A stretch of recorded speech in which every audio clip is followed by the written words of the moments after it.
What's going on, everybody? Good morning, good evening, or wherever you are, and whatever time it is. Welcome back to yet another video with you, man.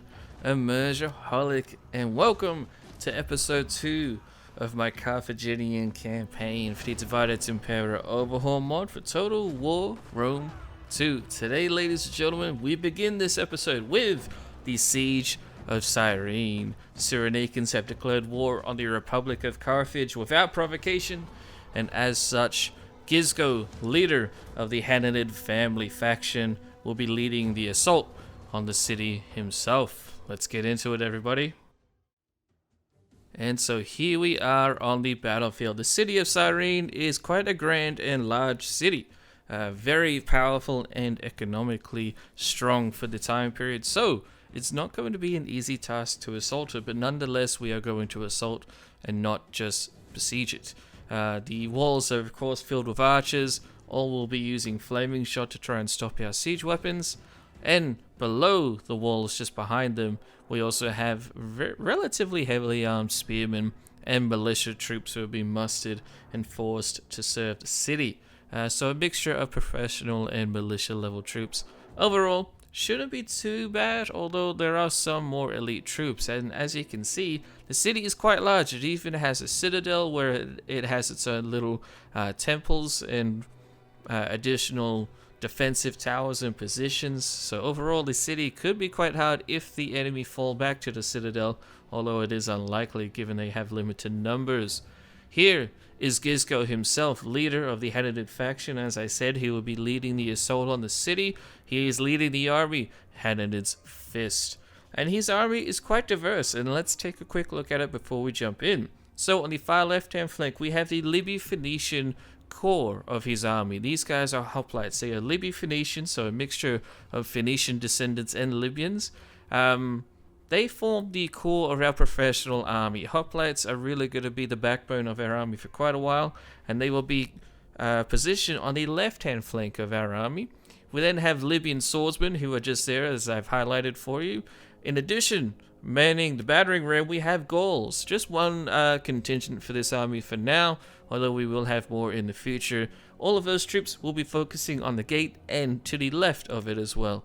Once they get inside, the hoplites will try to form phalanx along these green lines, try and form a defensive position to allow our cavalry and other units time to get inside. Once they get in, they will of course cause havoc throughout the streets of the city. And speaking of our cavalry, here they are in the rear of the position.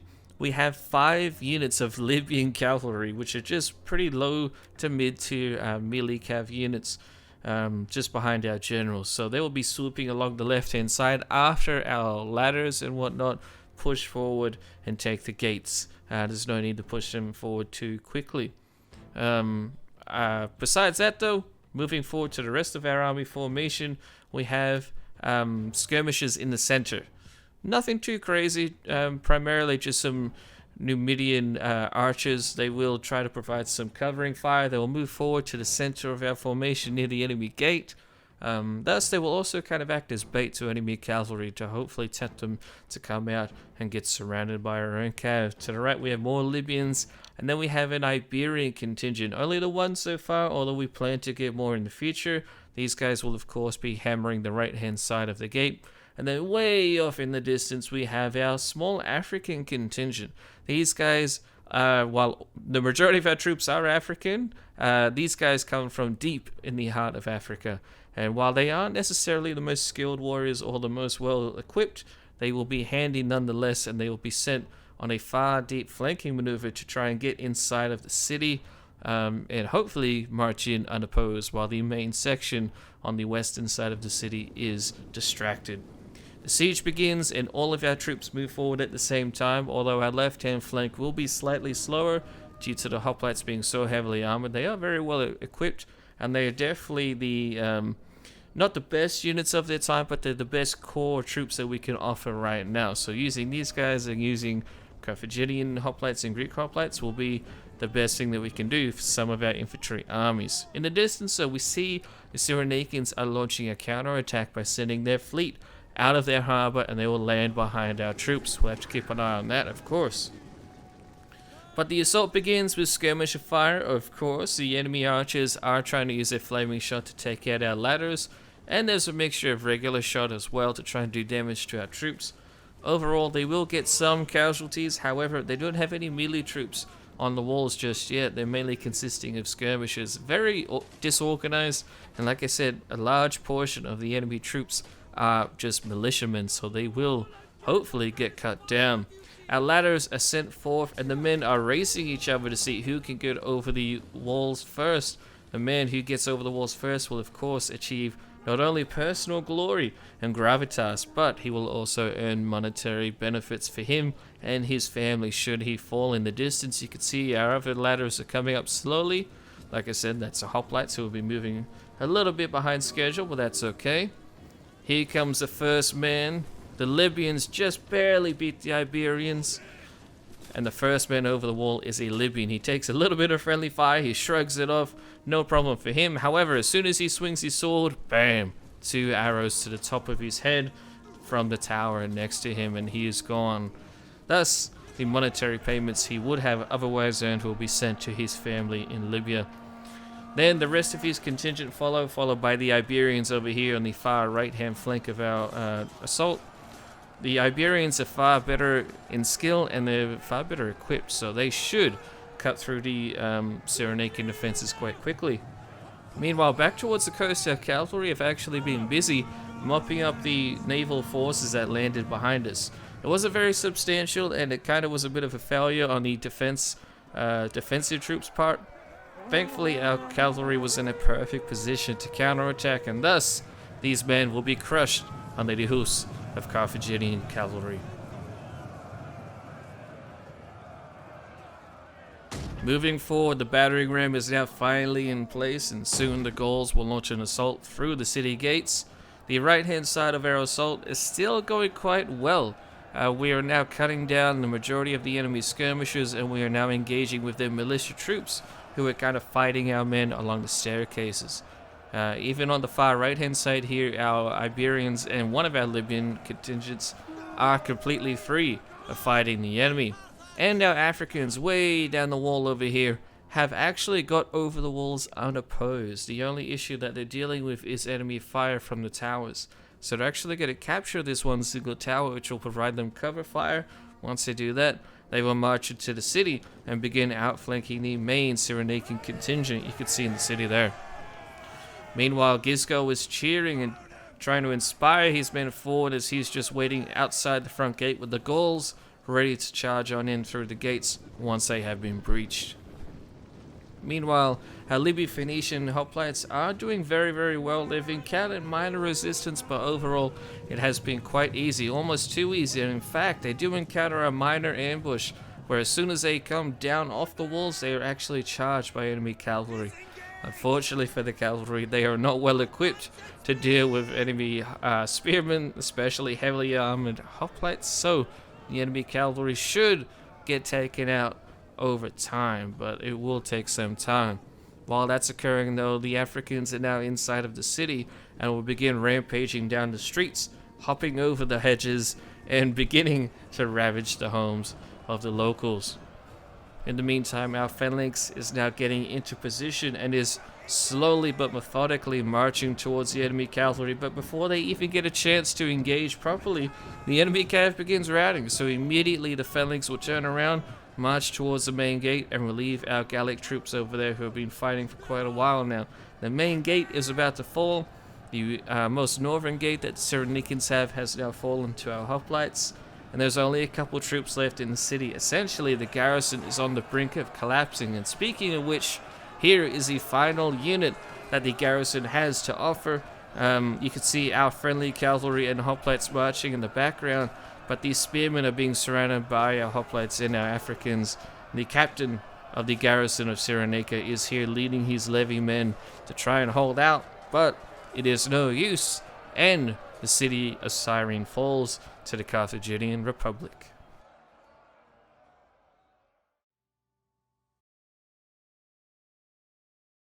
And here are the statistics if you'd like to see them. We have a decisive victory. Our Libyans did take some pretty severe casualties, so we may need to reconsider their positioning in the future.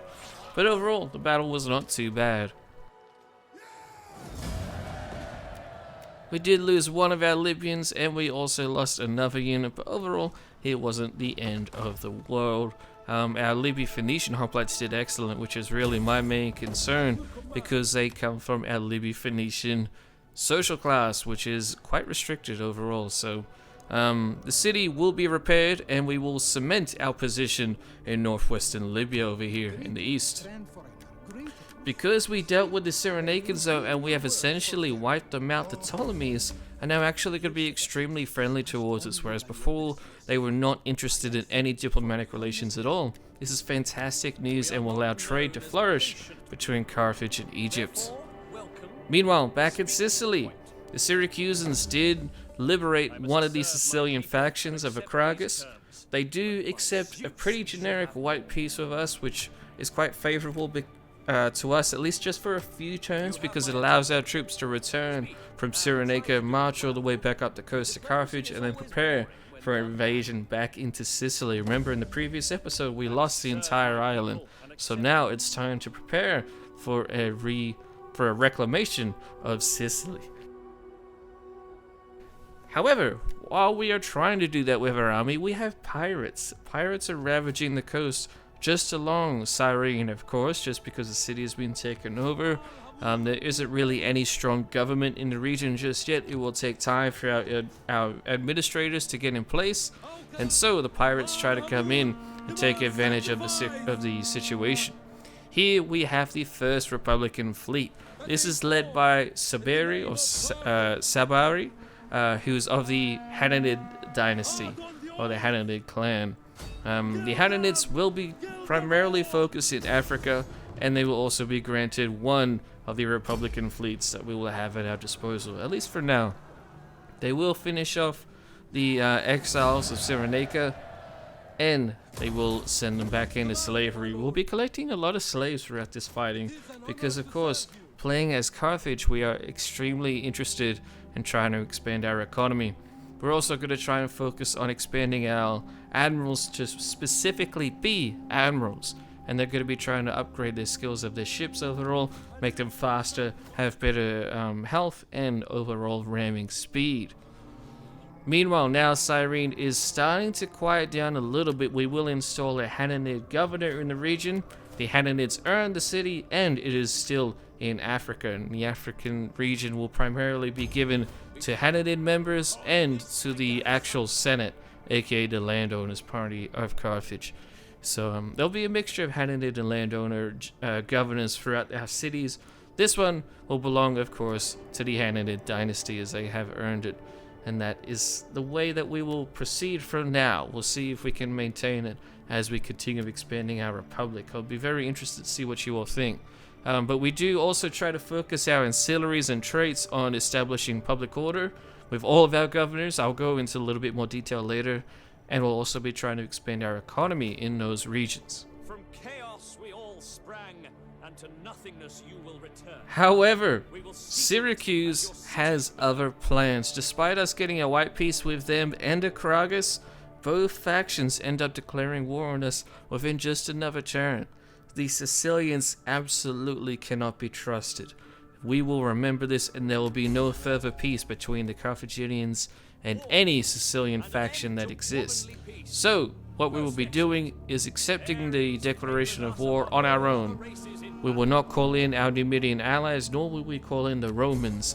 These Italian upstarts have no business coming out into the Mediterranean that belongs rightfully to Carthage, of course.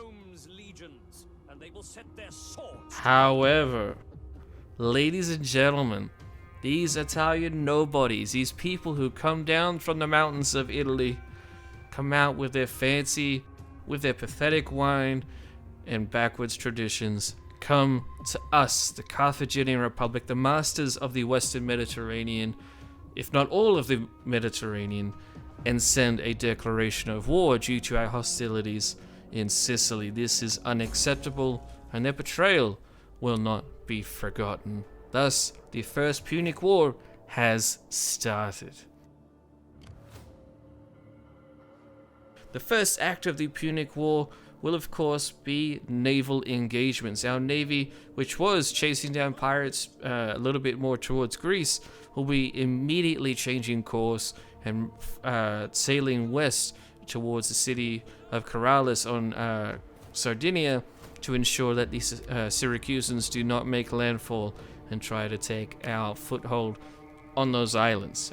Corsica and Sardinia, while they aren't the biggest provinces, they are quite strategical in that they will allow us to launch invasions into Italy where and when we please. So we will quickly recruit a small fleet led by Mamo of the Maganid family. He will try and defend the city of Corrales when needed. Obviously, things are gearing up. We have to take this first Punic War seriously. So what we will be doing is sending Hannibal. Now remember, this is not the Hannibal, this is the grandfather of the Hannibal. Hannibal, leader of the Barcid dynasty right now, will lead his troops back towards Carthage itself, and will be using Carthage as a rendezvous point for both of our armies. In the meantime, we try to search for allies via diplomacy. Unfortunately, the majority of people that we have contact with are not interested in diplomatic relations with us. The Greeks have very little interest, despite them already fighting Rome. The Spartans will be fighting Rome shortly as well, so we don't really get any help there. What we do get is the Syracusans trying to invade Corrales. However, they attack Mamo, who is leading the Sardinian fleet. Although at this time, it's literally just his flagship and the garrison of Corrales, which is 2 ships. Although the Syracusans are attacking in transport ships. So, in defense of the city, Mamo will actually lead the Sardinian fleet against the Syracusans, and he will do massive amounts of damage. Transport ships are not worthy of going up against actual naval vessels. And so due to that mistake by the Syracusans, we will wipe out roughly half of their army for very little cost to ourselves. In the same turn though, the Syracusans launch an attack against our full-blown First Republican Navy, like I said, led by the Hannanid leader Sabari. Well, he's not the leader of the entire Hannanids, he is one of the leaders of the Hannanids though. And it is of course an easy, resounding victory, and the very elite Syracusan army is completely wiped off the map. The Syracusans obviously have no idea what they are doing, although unfortunately we do get more pirates in the region who are trying to take advantage of the chaos that is currently embroiling the Western Mediterranean. Meanwhile, Mamo will eventually be disbanded. His flagship took major damage, so once we end up disbanding his fleet momentarily, we will start to recruit more in different areas, but you'll see that shortly. He did sail to the Balearic Islands before disbanding, and then Hannibal will continue leading his cavalry into Carthage itself, and then he will try to recruit more troops there where appropriate. Although for now he will be charged with defending the capital, just in case the Sicilians forget about Sardinia and instead come towards Africa itself. But he will have cavalry and elephants at his disposal. The Romans begin marching all the way throughout Greece. They actually are attacking the Spartans, and they have already taken multiple other cities in Greece. They have the city of Athens, they also have the city of Larissa, and then they have also wiped out Pyrrhus, aka the Epirates. So that is very disturbing, and we see their massive legions sailing back and forth across the Adriatic. So perhaps our fleets might be able to go over there and launch some surprise attacks against their legions on transport ships. Speaking of which, the Syracusans again continue to make mistakes with their transports and leave them vulnerable without any naval protection. Quite easily, another Syracusan army is wiped out, although admittedly it's just half of an army right now. But that's because we had half of their army already wiped out just outside the harbor of Corrales. So with that, in just a couple turns, we actually wipe out 2 full-blown Syracusan armies.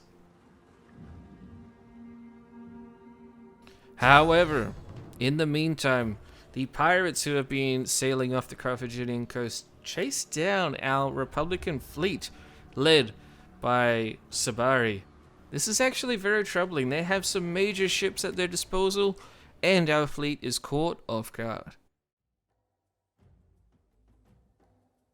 And here we are on the battlefield. I figured this naval battle was worth showing you guys, although it will be pretty quick as all naval battles are. The previous naval battles we had was literally just me ramming transport ships and hoping for the best, but this will be a little bit different because our Carthaginian fleet is facing off against a very serious pirate threat. As I said, the pirates have very large ships and we do not. We only have a few large ships, so our front row of ships here will consist of melee troops who will try to engage the enemy and tie them down, force them into prolonged melee engagements, and they will just be marching straight at the enemy. And then in the second row, we have our skirmisher ships. These guys are smaller, not exactly ideal for ramming, but they'll be doing damage by shooting their arrows constantly, and they will be able to outmaneuver the enemy ships, hopefully. At least that's the idea. We shall see how that goes. Here we get a close-up little view of the pirates. As you can see, their ships are very, very well built, very large, and they have a lot of men on all of their ships. I'm not sure where the pirates have come from or what their cause is, but for whatever reason, they are extremely powerful. So much so that they will challenge the navy of the Carthaginian Republic, which is absolutely terrifying, to be honest. But even if they do wipe us out here today, Carthage will survive. The battle begins with our ships trying to engage in boarding actions against the enemies. Our larger ships also begin to engage. Unfortunately, our general flagship will not do as well, and the enemy is hitting us extremely hard with their own skirmishes and ramming techniques. Their massive ships are ramming against our smaller ones, and they only need to hit them a couple times before causing them to go down to the depths of the ocean, and so they will get some very easy kills against us quite quickly. Unfortunately, our flagship was just unable to engage in a boarding action against the enemy despite constant orders to do so, and because of that, our flagship right here is going to have a very tough time despite only facing off against a smaller enemy ship. Who knew that trying to board enemy ships was so difficult in ancient times? Meanwhile, our medium ships will actually engage in melee combat. However, our skirmisher, smaller, faster ships did not have the impact that we needed them to have. Because of that, they will get struck down quite quickly, and our larger ships will have very little effect, and they will burn to the ground. If not, they will be rammed or potentially boarded. Either way, our fleet begins falling apart extremely quickly. Our flagship is wiped out, and with that, only a few of our Carthaginian ships remain. They do try to do some damage to the enemy fleet before trying to escape, but unfortunately they are surrounded. There is absolutely no way for them to escape, and the enemy pirates actually do go ahead and wipe out our navy. This is a devastating blow to us, and it shows that we need to take these pirates a little bit more seriously next time. Here you can see in the battle statistics that we only wiped out a few of the enemy ships, only 3 in total, which is pretty pathetic. Just had a lot of issues throughout that fight, and we're going to probably have more in future naval battles to come. So what I'm going to be trying to do is honestly just try to auto-resolve a lot more of these naval engagements, although I'll try not to do that too much. But with that, we unfortunately lose a major member of the Hananid dynasty. Sabari has lost the first Republican fleet. The Hananid family is absolutely in tatters. They are shocked at this embarrassing defeat, as Sabari has lost not to Rome, not to the Sicilians, but just to pirates. Although at least it's against Carthaginian pirates who have betrayed their country. So, in the meantime, we have more issues. The city of Carthage is sending a massive army to try and invade Africa. Although thankfully we have Gisco leading his army from the south, they should be in Carthage before the Carthage army lands. If not, they will hopefully be able to at least defend Thapsos. And Hannibal Barca is also leading his cavalry towards the Carthaginian city itself. So even though he has a smaller army, we have a very large garrison inside of the city. So he will try to hold the city with his cavalry to reinforce that garrison. We then have a new fleet that will be created. This will be led by Hanno of the Hananid dynasty. I know, that's a shocker. He will be stationed at Carthage itself initially, but we'll see how long that lasts. But that will hopefully be our new main fleet. But then, just as I say that, the Syracusans go ahead and launch an attack against our general. I was foolish and did not put him inside of our city, and so because of that, he will have to flee down the coast west towards our Iberian possessions. Although thankfully he will flee so far that the Syracusans cannot chase him, and because of that, Hanno will survive another day out in the west, long enough to hopefully create another large fleet. Although it's obvious that we need more fleets, so we're actually going to build a second fleet. This will be led by Macedon of the Maganid dynasty. So we'll have two fleets for Carthage. One will be led by Macedon of the Magadins, and the other one will be led by Hanno. Macedon will be responsible for monitoring the Italian coastline, making sure that no enemy ships coming from the north or from the east, and he'll also be responsible for aiding our other fleet by attacking Syracusan possessions when they sail too close to Sardinia and Corsica.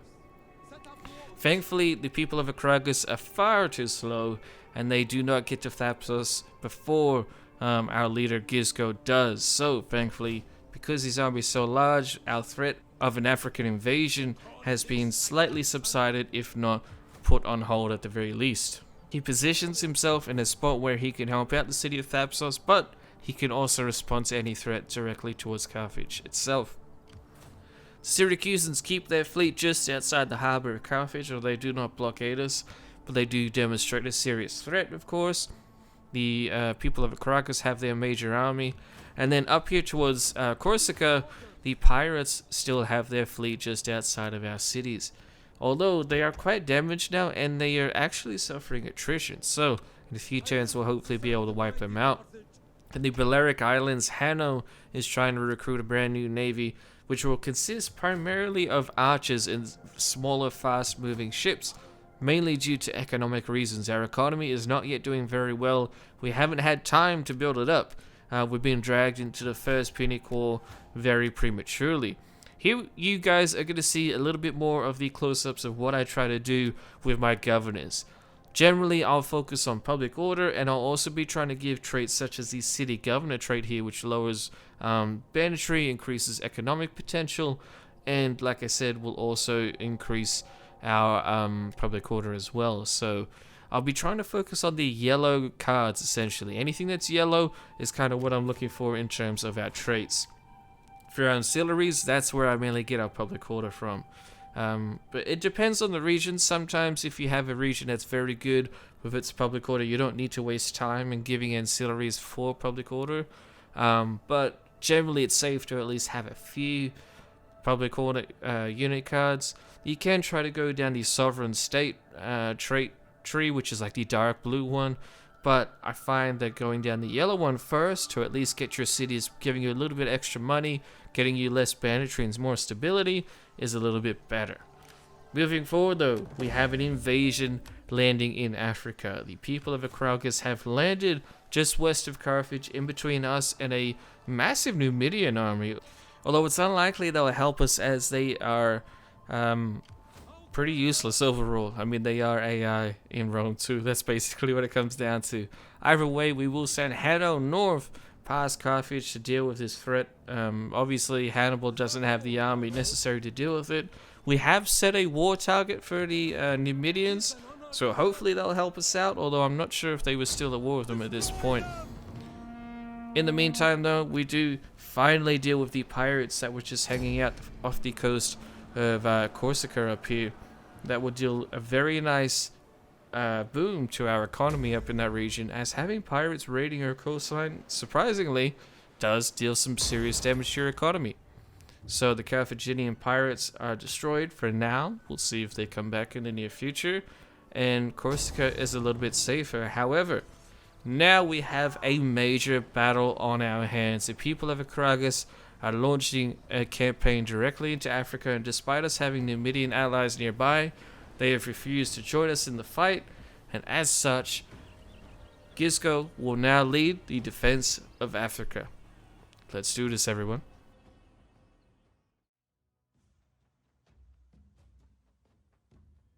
Here we are on the eerie battlefield. They attack us under bad weather conditions, trying to catch Carthaginian army off guard. Of course, they are in our lands, so we have far more scouts and intelligence in them, and we are generally pretty prepared. We have our cavalry out here on the wings, infantry in the center, general in the rear, and we'll go into a little bit more detail shortly, but we are on a hillside for now. Although we will work our way down, we are using the larger battlefield somewhat, so we'll need to do a little bit of marching. Here's another close-up of Gisco. You can see he's kind of upgrading himself as well. Over time, he'll get even more cool things added to his character. More helmets, types of armor, capes, whatnot. That's just a part of another somewhat. I'm using the AAA Punic General somewhat. Link down below if you're interested yourself.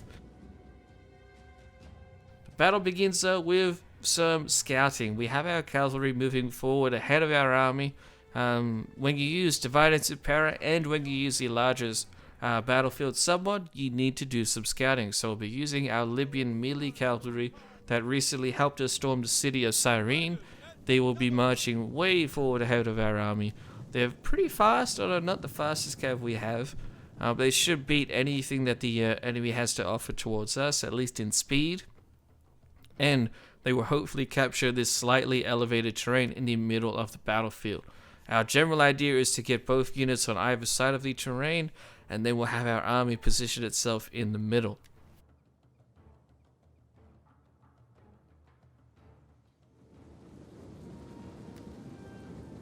Moving forward, we finally begin to spot the enemy, but we also have our troops forming up. On the far left-hand flank, we have more Libyans. In the center, we have a larger Iberian contingent, primarily of Scutari swordsmen, very strong and very well equipped, although they only have 200 men per unit.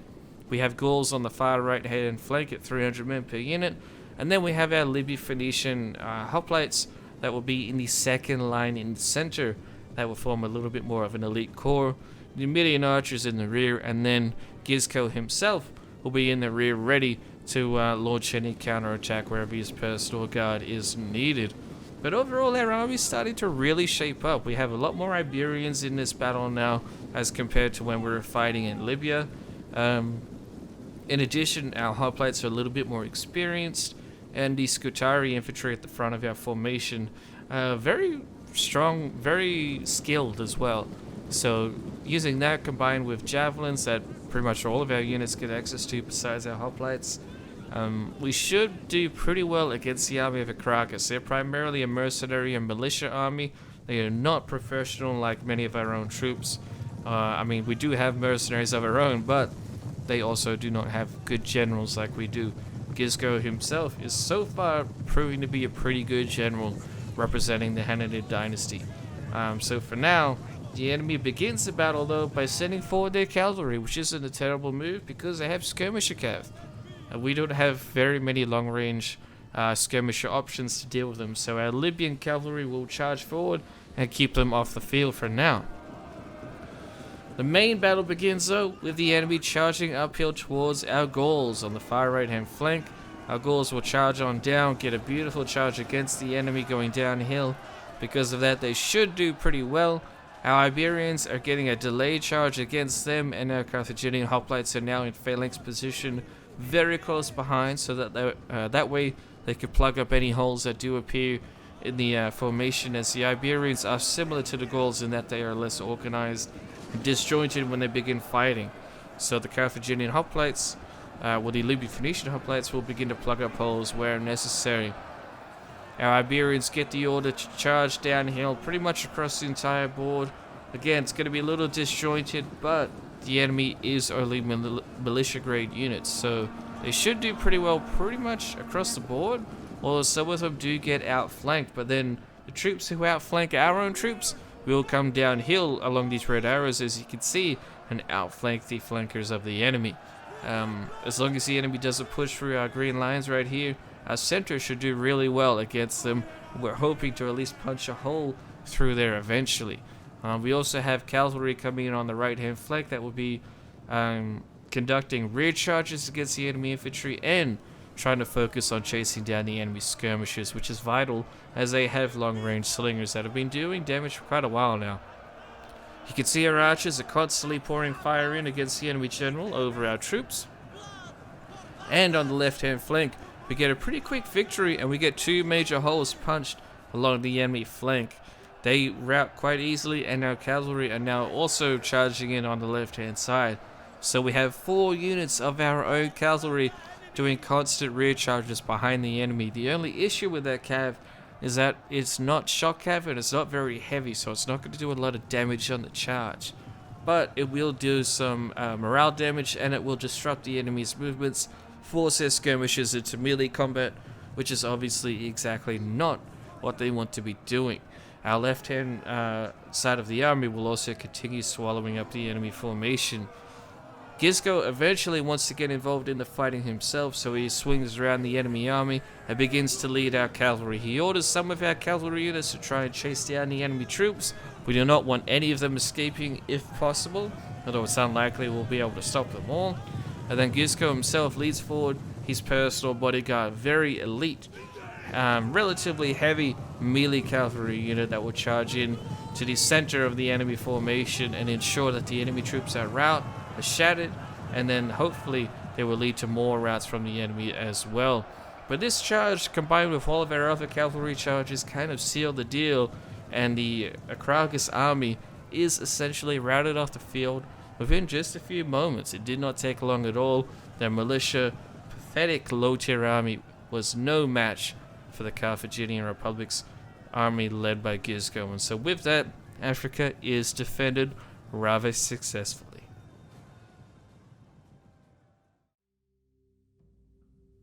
Here are the stats if you'd like to have a look at them. As you can see, our Gauls took a little bit of a hammering, as did a couple of our Iberian units. But overall, our army did pretty friggin' fantastic. The majority of the Acragas army was wiped out, although they did have a couple units that did rout early from the fight, and thus they did manage to survive. The enemy skirmishers thankfully didn't get too many kills despite them outnumbering our own. However, perhaps it would be wise to get some Balearic slingers in the future. We get that decisive victory, and then we have just 1 unit of the enemy surviving, although we will chase them down and rout them once it's our turn. So we will go ahead and actually enslave these people. It is time for us to take severe dramatic measures against the enemy. We've been doing that against all these Syracusan troops that we've knocked down on the ocean. Now we'll do that against the people of Acragas as well. They have been given the option of mercy, they've thrown it away, and now it is time for Carthage to take the war in Sicily very seriously. Our 2 fleets are actually at a position where they could chase down the Syracusan fleet that was blocking passage into Carthage. So now the Syracusan fleet is going to get wiped out. Our 2 fleets, led by Macedon and Hanno, are more than a match for the Syracusan fleet, especially now that we have the initiative and the momentum. They will again make perfect slaves in the Carthaginian slave trade markets.